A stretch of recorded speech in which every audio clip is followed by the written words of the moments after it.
Hello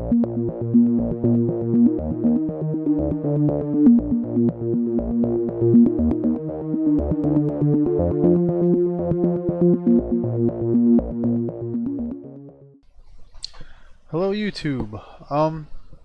Testing out the 2-inch filter that I stuck into that T adapter. I pointed at some bright stars and looked for reflections and things. Didn't notice anything. Seems to be working really well. It is windy and the moon is bright, so I'm working on a globular cluster right now, and I love how bright it shows up in the guide scope and everything. They're beautiful to look at. I love globular clusters.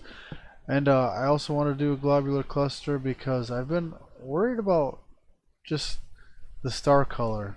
My 72, just everything seems to be orange and muddy, and globular clusters are colorful. There's a lot of blue and orange stars. And I'm on M13, the Hercules cluster.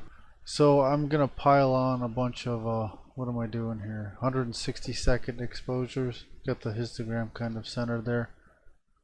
Pile on a bunch of these exposures and see what kind of star color we can get out of. Guiding is horrible because it's windy out there.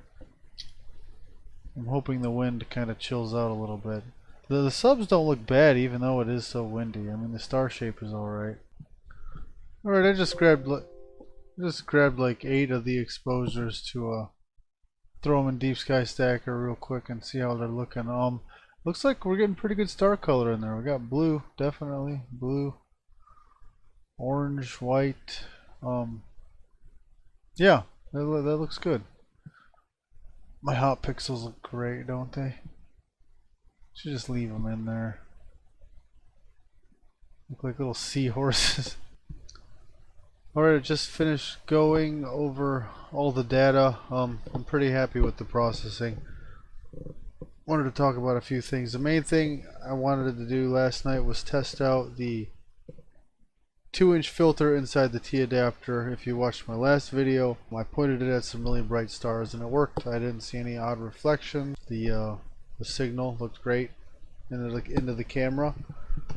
And I was really happy with it. It performed really well. The main thing I did last night was the Hercules cluster because I've been having problems. I mean, not problems. I just haven't really been sure how to get the color out of my 7D Mark II, and I wanted to try something with a lot of stars. And this came out all right. The color balance came out really well. My collimation is still a little off. You can see some glow to the side of the stars. It's not really directly around the stars, so I still don't have the collimation nailed on that thing, but overall really happy with it. I've been asked by a few people, how do you stop your cores from things like this from blowing out? And for real bright things like this, for globular clusters, just masking and stretching isn't really going to cut it. There's a tool here in PixInsight called a local histogram equalization, and that really does a heck of a job compressing bright details. Like this was right after an integration and the first stretch. If you boot up local histogram equalization, you can really knock down the bright details, the really bright things, and maintain a lot of the detail. Now a little goes a long way with this thing. You don't want to overdo it because I mean it is an extremely bright object. It should look bright, but it's really easy to get carried away with a tool like this and make it look ridiculous. See, like that looks like there are no stars in the middle of this globular cluster. Ridiculous, obviously. So yeah, just a little dab will do ya, but once you get it, a subtle dial in there, you can really preserve a lot of the whoops.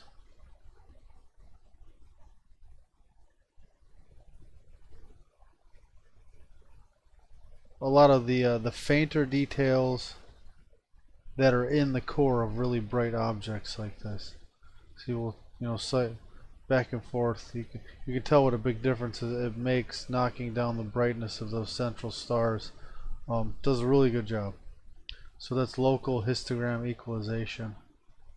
And you're not losing detail. You're just losing some of that glow. So yeah, that came out really well. Happy with that. And the main thing I wanted to talk about was Astro modifying a DSLR. Now, whether you go with a full spectrum modification or just adding the H alpha sensitivity, I've read some supposed authorities who said you don't need to Astro modify your DSLR. All you need is a little more integration. It's fine, just take pictures. But I've got an example here that I think demonstrates the problem with that kind of line of thinking. And there's some things you just can't do with the stock camera.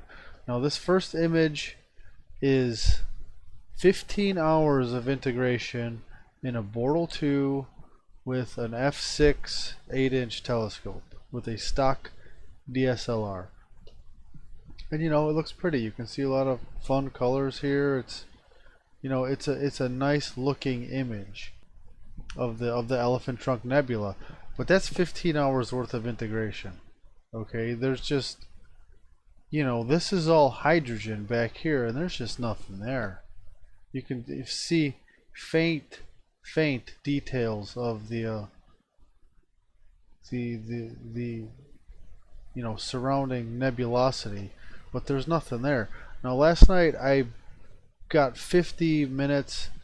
Well, I was done with M13, and I said, I'll just get an hour on the Elephant Trunk Nebula, just to see how it looks with the modified camera, because I really haven't had a chance to do much in the way of nebulas with the newly modified 7D, with the L Pro on it. And this is 50 minutes of integration on a 9¼ inch f7, so very similar light gathering capabilities.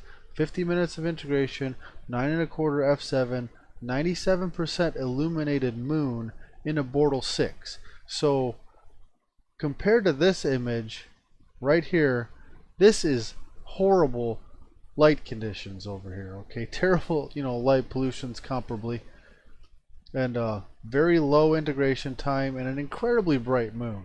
And this is with an Astro modified DSLR. All that's the only difference in these two images is that this one was taken with a little piece of glass over the sensor that prevents your kid's eyes from looking like he's possessed by the devil. You take that piece of glass off, and man, it is so much more sensitive to that hydrogen alpha wavelength.